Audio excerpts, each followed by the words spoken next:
Hello, hello mes petites bulles, bienvenue dans la bulle de Virgie, j'espère que vous allez bien. Eh bien écoutez, je vais me servir de celui que je vous disais, le grand Disney Love, voilà. Je ne sais pas si vous connaissez, c'est la grande version, plus tout domaine, on va dire, du petit Disney Love que j'utilisais déjà. Ici c'est le grand Disney. Et voilà, on va un petit peu voir ce qu'il nous raconte. Alors j'ai regardé sur les cartes avec les planètes et tout ça, il y a des petits mots-clés dessus, donc on va se débrouiller avec ça. Et on va un petit peu voir ce qu'on a comme message à nous faire passer avec cet oracle.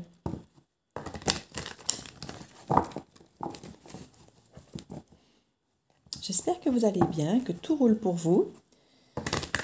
De mon côté, ça commence tout doucement à aller. J'espère que vous passez de bonnes vacances, qu'il fait bon chez vous. Cartes qui se sont retournées. Je vais voir pour les prendre. Voilà ces deux-là. On va voir ce qu'elles vont nous dire. Encore qui sont retournés ici. Parce que, ouais, il y en a trop là par contre. Il y en a trop. Donc, vous connaissez les consignes. Hein, vous prenez uniquement ce qui vous parle. Le reste, vous laissez. Hein. Une guidance ne peut pas parler à tout le monde. Donc, gardez toujours votre bon discernement, votre libre arbitre. Il y en a trop.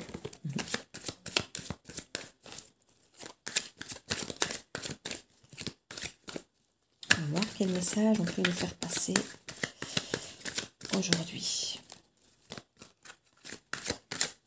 Je voulais vous remercier pour votre soutien à tous. Vos petits messages m'ont vraiment fait plaisir.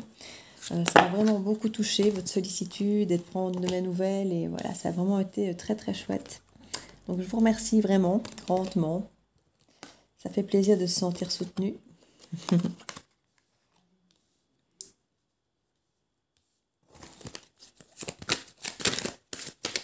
C'est la première fois que je me sers de cet oracle, donc soyez indulgents avec moi.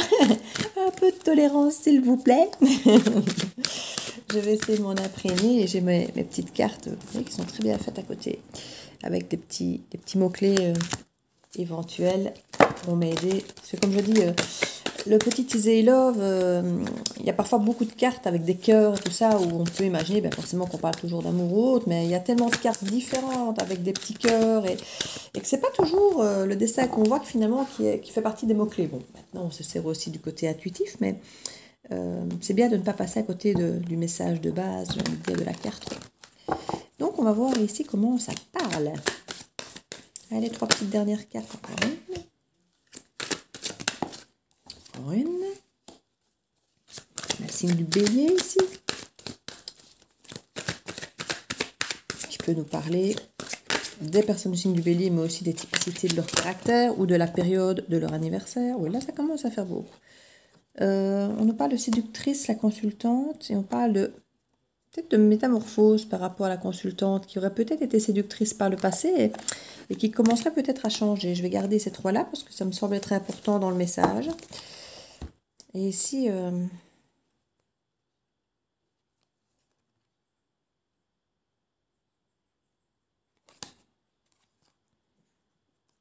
je ne sais pas tout ce que c'est, mais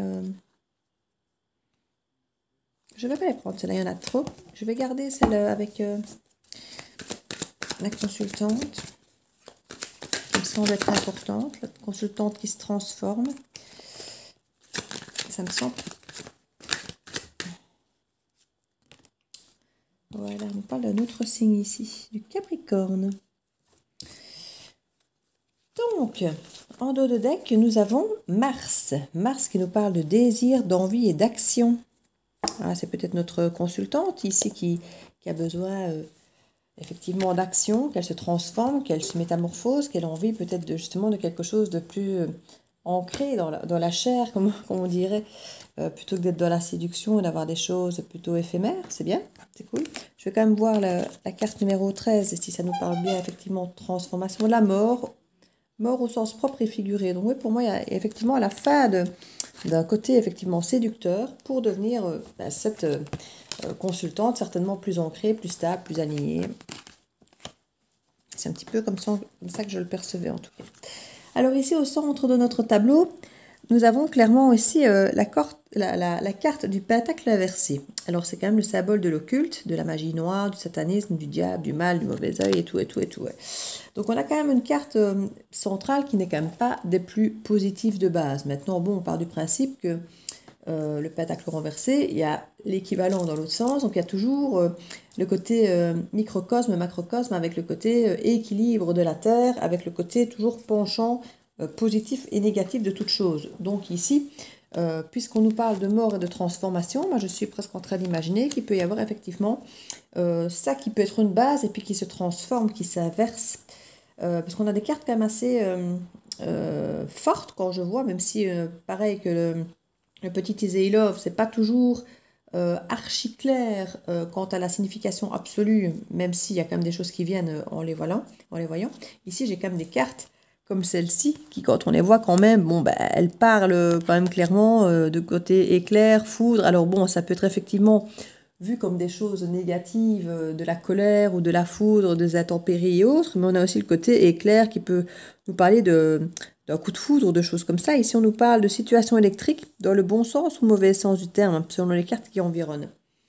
Donc ici, on va un petit peu voir avec cette carte ici. On nous parle avec cette carte de la carte du moine. Donc on nous parle de réflexion, de prise de recul sur les situations et les choses, et même d'exil, de prendre du retrait. Donc je pense qu'ici, on a vraiment des déclics, des prises de conscience qui se font avec cette carte ici du moine. On a vraiment cette carte, je pense, de choses qui devient subitement claires. Alors qu'à la base, il y avait quand même énormément d'interrogations et de doutes ici. Avec cette carte, on avait clairement des questions, des phases de doute, des interrogations sur peut-être une situation, effectivement, que ce soit professionnelle, amoureuse ou peu importe. Mais on sent qu'ici, il y a vraiment une prise de recul qui a permis, effectivement, pour moi de voir clair et de créer une forme d'électrochoc. Hein. Moi, je le sens vraiment comme une forme d'électrochoc, d'avoir su peut-être mettre le doigt sur la bonne chose, pas le doigt dans les prises, le doigt sur la bonne chose, la bonne réflexion, de s'être posé les bonnes questions, en fait, ici. Hein. Parce qu'il y a vraiment une prise de distance par rapport aux choses qui étaient néfastes, qui étaient toxiques pour cette personne. Il y a vraiment cette volonté de prendre de la distance, de réfléchir, de se poser des bonnes questions sur des choses qui, à mon avis, nous pourrissent un peu la vie ici. Hein. Parce que on parle de mauvais œil, on parle de malchance, on parle de satanisme, on parle d'énormément de choses négatives, de magie noire. Bon, on est de suite dans des grandes lignées, dans des grands termes. Moi, je ne le perçois pas comme ça, mais je peux le percevoir effectivement comme des choses toxiques qui sont pour nous dans nos vies. Vous savez, parfois on a des schémas répétitifs ou autres, et c'est parfois effectivement bien de pouvoir en prendre conscience et de se poser les bonnes questions. Avec la carte ici du sabre, on nous parle de la fin d'une situation stérile où on tranche définitivement. Donc je pense que, comme je le disais, ces cartes ici étaient vraiment importantes par rapport à cette transformation, à la mort de quelque chose pour renaître quelque part mieux, plus ancrée, plus engageante. Et ici, c'est vraiment ça. On laisse tomber les choses négatives ici. C'est vraiment ce qui me ressort très fort pour moi sur ces cartes. Alors ici, avec cette carte, on nous parle de la réussite, on annonce une victoire, donc une victoire par rapport au questionnement, donc ça c'est déjà une très très bonne chose aussi, parce que bon, parfois on se questionne et puis on a l'impression qu'on n'avance pas, qu'on stagne. Ici on a vraiment la victoire déjà qui est dans le creux de la main, et avec cette carte on nous parle de la sexualité, alors on nous parle vraiment de sexe uniquement, dénué d'amour, partagé, besoin physique, donc j'ai l'impression qu'il y a des relations, effectivement, comme on parlait pour cette consultante, donc ça ne va pas parler à tout le monde, qui était séductrice, et ça reste bien dans la foulée, hein, le sexe uniquement, la réussite par rapport à des questionnements. Donc c'est quelqu'un qui, à mon avis, s'interrogeait quant à savoir pourquoi est-ce que je suis dans, je sais pas moi, c'était peut-être une briseuse de couple ou qui n'était pas fidèle elle-même avec son compagnon, et elle a vraiment eu besoin de trancher, de se transformer, de réfléchir, de se poser les bonnes questions pour pouvoir parvenir à évoluer par rapport à ça. C'est quelqu'un qui était effectivement uniquement dans le charnel et qui n'avait pas forcément d'envie de s'ancrer, de se positionner. Et on voit vraiment que c'est un vrai déclic par rapport à ça. Alors, on nous remet ici en évidence deux signes particulièrement. Bon, moi, dans une guidance déjà générale, c'est déjà compliqué. Mais alors, en plus, où on parle d'une consultante déjà dans cette position, c'est encore plus particulier. Donc, je ne sais pas si on va vraiment prendre ces signes en compte. On nous parle du bélier et du capricorne. Donc, le bélier, on nous parle d'un signe de feu, qui est quand même beaucoup dans l'action, dans la fougue, dans la passion, dans l'autorité, le pouvoir, quelqu'un qui décide, qui tranche, qui a tendance à être assez fonceur. Et ça peut effectivement nous parler de personnes nées entre le 20 mars ou le 20 avril, ou des actions, des choses qui sont passées entre le 20 mars et le 20 avril. On nous parle aussi ici du Capricorne, donc c'est de la période aussi du 31 décembre au 21 janvier, donc ça peut être début d'année, qu'il s'est passé des choses, cette remise en question, ou une situation qui a poussé la personne peut-être à se remettre en question. Et en nous parlant du Capricorne, là on est vraiment sur des signes de terre, donc beaucoup plus ancrés.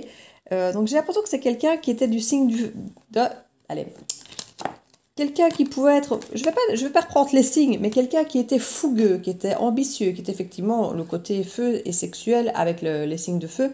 Et pour s'ancrer vraiment comme dans un signe de terre, on est beaucoup plus terre à terre, on veut s'ancrer, on veut s'engager, on veut quelque chose de durable, de rassurant sur le côté zone de confort, vous voyez, où on veut savoir où on va aller. J'ai vraiment l'impression que c'est nous montrer un petit peu le comment notre consultante devient et de comment elle était. Donc dans cette transformation, c'est comme ça que je le sens. Donc pour moi, les signes ne sont pas vraiment importants ici, parce qu'on ne va pas changer de signe dans sa vie, hein. Mais c'est une façon de nous montrer presque un petit peu la transformation où elle s'opère quelque part. Dans ce côté fougueux, peut-être, et pas forcément peut-être fidèle, et je ne dis pas que le bélier n'est pas fidèle, hein, c'est pas ça. Mais c'est par rapport à ce signe de feu, ce côté ambitieux, ce côté fou, ce côté passionné que les signes de feu ont tendance à avoir, même dans leur caractère, avec ce côté effectivement électrique ici. On sent vraiment que cette personne a voulu, regardez moi la ligne là, vraiment travailler sur ce côté négatif, et peut-être même le côté colérique avec cette foudre, pour vraiment se poser les bonnes questions et arriver à trancher vraiment sainement pour retrouver les solutions à ça. Franchement, je trouve que ce n'est pas mal du tout. Et là, regardez, on nous parlait du désir, de l'envie, de l'action. On était vraiment à nouveau dans le côté sexuel dont on nous parle, hein.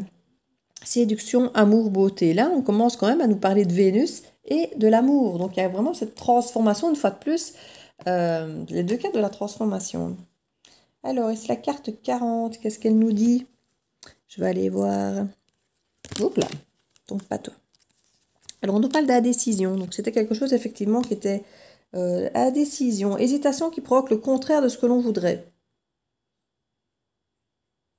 Donc ici, on est vraiment, j'ai bien fait de la lire parce que, bon, voilà, quand je vois ça, c'est une carte typique, on nous dit qu'on doit choisir, avec un choix à faire. Mais là, on nous parle carrément de la décision qui pourrait nous faire faire le contraire de ce qu'on aurait fait, de ce qu'on aurait voulu ou de ce qu'on aurait dû.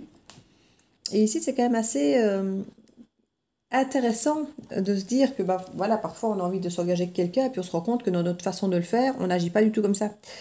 Je crois qu'on peut le mettre aussi au masculin ici, hein. On nous parle de consultante, mais ça peut être aussi pour les consultants, hein. Ça peut être un homme qui, effectivement, au départ, se dit « je vais m'engager avec cette femme » et puis quand il est dans la relation, il se rend compte qu'il n'est pas du tout sur ce chemin-là, qu'il n'est pas du tout dans cette façon de faire. Il se rend compte que bien que c'est ce qu'il a envie de faire et c'est peut-être ce qu'il promet à l'autre d'ailleurs, il se rend peut-être compte que c'est quelque chose finalement qui lui est quasi impossible. Il est comme dans cette espèce de mauvais œil, de mauvaises habitudes. Et c'est cette transformation ici vraiment qui est en train de s'opérer, hein, clairement. C'est vraiment de ça dont on nous parle, mais pour moi, ça peut nous parler d'une femme, d'un homme ou d'une femme, hein. On nous parle d'énergie féminine ici, vous savez bien. Alors, on nous parle aussi avec les poissons d'abondance, de richesse dans tous les domaines. Donc, on a vraiment quelque chose qui peut se transformer véritablement pour quelque chose de très, très positif ici dans la vie de cette personne, dès lors qu'elle entre dans ce changement ici. On nous parle ici avec cette carte, je vais regarder là, hop, ici. Avec la carte 21, on parle de désaccord. Donc on a vraiment cette espèce de confrontation, d'adversité ici, hein. On parle d'une réponse négative à une situation, on nous dit non. Donc il y avait vraiment, pour quelqu'un, ici c'était vraiment qu'est-ce que je fais? C'était non, et puis on se rend compte que finalement on le fait. Ou tiens, je vais arrêter de faire du mal, et puis finalement, on n'arrive pas à tenir ce qu'on s'était dit, quoi. Il y a vraiment ce côté contradictoire par rapport à ce que l'on voudrait faire. Et ici, on tombe quand même sur la carte de la Terre avec la création, la fécondité, la matrice, l'élément Gaïa. Donc, on va vraiment sur quelque chose de beaucoup plus sain, regardez-moi ça. Donc, c'est vraiment quelqu'un, comme dirait mon fils, qui sort du bad. Et c'est très bien, c'est très très chouette. Et là, on a à nouveau le séducteur ici, hein. Donc, je crois que c'est vraiment quelque chose, une transformation vraiment qu'on a aussi bien féminine que masculine ici, hein. Clairement, on nous parle vraiment d'une transformation pour les deux, hein. On n'a pas, je crois, que du féminin ou que du masculin ici, hein. Alors, avec le 68, ici on nous parle de la tortue, de lenteur dans les retours et les actions entreprises. Oui, je crois qu'il faut effectivement le temps à ces personnes, puisqu'à la base, la décision leur fait faire l'opposé. C'est une personne peut-être qui prend une distance vis-à-vis de vous, qui veut absolument s'engager avec vous, mais qui pendant qu'elle hésite, et pendant qu'elle réfléchit et pendant qu'elle se pose 3000 questions, là, ben, elle s'éloigne. Elle s'éloigne et elle laisse du vide et elle a l'air peut-être effectivement de s'éparpiller alors qu'à la base, c'est pas du tout la décision que cette personne voulait avoir vis-à-vis de vous. Donc on parle vraiment de cette difficulté ici à pouvoir finalement être dans la cohérence entre ce qu'on veut et ce qu'on fait. Et c'est là qu'on nous dit vraiment qu'il y a une transformation qui s'opère. Voilà, on nous parle vraiment ici par rapport à la carte centrale de la séduction, de l'amour et de la beauté. Je crois qu'il y a vraiment l'idée de transformation. Ici, je vois vraiment, on passe de la séduction à l'amour pour aller vraiment vers quelque chose de beau et de fécond pour moi ici. Par rapport à la sexualité, ici on nous parle du jasmin qui nous parle de chance et de prospérité. Parce que la sexualité n'est pas que quelque chose de négatif, hein, entendons-nous bien. Et on en parle effectivement de fécondité. Regardez-moi ça avec cette carte-ci. Clairement, la fécondité, nous y sommes. Hein. Donc là, on nous parle de la naissance d'un bébé en vue et de nouveaux projets. Donc ici, si on avait des gens qui étaient uniquement dans l'esprit de la sexualité, là, on nous parle clairement d'un nouveau projet, ou même pour certains de s'ancrer dans une nouvelle vie avec vraiment un bébé et tout. On a vraiment justement cette carte de prospérité, d'abondance. Au niveau de cette épée, ici, je vais un petit peu aller voir ce qu'on nous dit.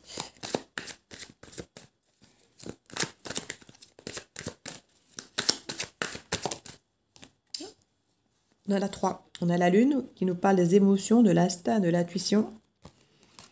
Et on a effectivement ici la carte 78 qui nous parle ici de la carte de l'automne ici. On nous parle de l'automne, donc on nous parlera de lâcher prise par rapport à des émotions qui ont tendance effectivement, pour nous faire trancher, on doit pouvoir lâcher prise pour avoir peut-être l'esprit plus clair, pour ne pas être trop dans le mental. Et puis ici, comme nous dit la lune, l'intuition, écoutez notre intuition. On nous parle ici de la carte du Sagittaire. Le Sagittaire est à nouveau un signe de feu. Et on peut nous parler de la période du 22 novembre au 21 décembre. Donc ça peut être quelque chose du passé, effectivement. C'est un signe assez aventurier ici, un signe de feu, assez aventurier, assez intelligent. C'est un signe qui peut être parfois un peu brut de décoffrage, dire les choses sans vraiment prendre de gants. Donc si vous reconnaissez des personnes dans cette typicité de différents signes, ça vous parlera peut-être.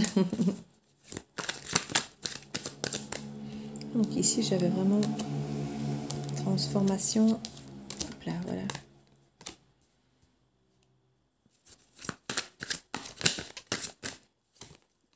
Encore deux cartes ici. On nous parle de la peinture ici avec cette carte. On nous parle de l'intérêt pour les arts. Pour les arts en général, mais aussi pour tout ce qui est peinture, dessin, culture, musique, photo. L'orientation du consultant peut être dans cette voie. On nous parle de la prison ici, clairement. Avec la 56, on nous parle du cachot. Vous êtes ou êtes allé prisonnier d'une situation que vous aviez créée. Un emprisonnement, un acte délictueux avec des préjudices. Donc, on a vraiment quelqu'un qui s'est enfermé ici dans une indécision, qui s'est enfermé dans quelque chose qui ne comprenait pas. Et ouais, ça peut être quelqu'un, comme on dit, qui est dans quelqu'un d'assez sensible, du coup, hein, parce que le métier des arts, généralement, c'est quelqu'un qui s'écoute, et qui travaille quelque part de son intuition, qui travaille de son ressenti. C'est quelqu'un qui généralement, de par son art, fait transparaître sa vision intérieure, son ressenti intérieur des choses. Mais cette personne, malgré ça, malgré cette ouverture, j'ai envie de dire, professionnelle de s'exprimer au niveau de ses émotions, était quand même clairement prise au piège ici de ses questionnements, de ses interrogations, de ses doutes. Il y avait vraiment ici quelque chose qui l'empêchait d'avancer comme il le désirait ici. Il n'était pas dans l'amour et quelque chose de serein, mais plutôt, comme je dis, dans la sexualité, quelque chose de plus détaché, quelque chose de moins construit. Alors que c'était peut-être pas ce qu'il voulait. Mais à chaque fois, il retombait dans cette façon de fonctionner. On nous parle d'une erreur. Hein. Cette personne s'est rendue compte qu'elle était dans l'erreur. C'est très bien. C'était un très beau cheminement pour cette personne ici. Ça ne parlera pas à tout le monde, hein, On nous parle de deux femmes ici. Bon, je ne sais pas si on va la prendre en compte, surtout comme je dis qu'on est quand même sur un tirage général, mais peut-être que ça va parler à certains ou certaines d'entre vous. On nous parle ici de deux femmes. De pouvoir, de contrôle, d'agressivité, de détermination ici avec Pluton. Et le Pétunia, il nous dit quoi ici? Je vais regarder. Le 73. Obstacle à venir. Alors, est-ce que... Oui, célibat. La terre... La flamme. Il y a peut-être certaines personnes, ces messages que je reçois, qui pouvaient avoir des relations légères avec les hommes, par exemple. Parce que quelque part, ce qu'elle voulait vraiment, c'était peut-être être avec une autre femme. Mais ce n'était pas assumé. Et du coup, cette personne a peut-être décidé maintenant, plutôt que d'être dans des relations légères avec des hommes, ou parfois peut-être même avec des femmes, de prendre du recul et d'être célibataire momentanément parce qu'elle se rend compte qu'elle a besoin de se transformer pour assumer pleinement sa sexualité ici. Mais on sent qu'effectivement, il y avait cette nécessité de contrôler, de se contrôler, de contrôler peut-être ce que les gens voyaient ou des choses comme ça. Et du coup, cette personne n'était pas du tout alignée dans qui elle est, dans ce qu'il lui fallait en fait. C'est comme ça que je le reçois. On voit vraiment un grand bonheur partagé qui arrive avec cette transformation ici. On nous parle de la voyante, de la don pour la divination et les arts divinatoires en général, un attrait pour l'ésotérisme ici.